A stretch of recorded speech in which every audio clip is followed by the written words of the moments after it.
5টা ছেলে যদি কোনো মার থাকে, এই 5টা ছেলেরে মা একা লালন পালন করে, কোনোদিন আশেপাশের মহিলাদেরকে বলে নাই ও খালা আমার 5টা সন্তান তুমি একটার নিয়ে নাও, ও চাচি তুমি আরেকটার নিয়ে নাও, ও ভাবি তুমি আরেকটার নিয়ে নাও, আমি 5টারে পালতে পারি নাই। বলুন তো কোনোদিন কারো মা এরকম বলছে কিনা?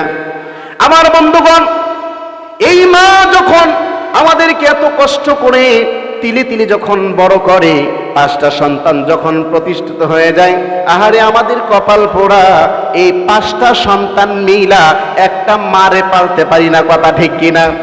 5 ভাই বৈশাখ মিটিং করে, তুই 1 মাস খাওয়াবি, তুই 1 মাস খাওয়াইবি, তুই 1 মাস খাওয়াইবি।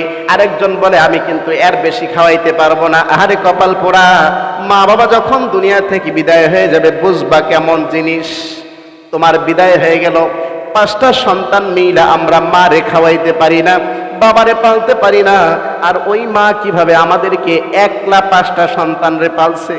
আমরা 5 জন কত কষ্ট দিয়েছি, কিন্তু মা কোনোদিন বলে নাই যে ও পাশের বাড়ির মহিলা আমার সন্তানরে নিয়ে যাও, এই রকম কোনোদিন বলে নাই।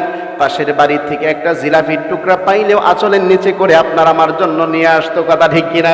যদি কখনো অসুস্থ হয়ে গেতাম, মাথার পাশে বসে বসে মাথার মধ্যে হাত বুলাইয়া ডাকতো আর বলতো আল্লাহ গো, আমার জীবনের বিনিময় হলেও আমার বাজানরে তুমি ভালো করে দাও। কথা ঠিক কিনা?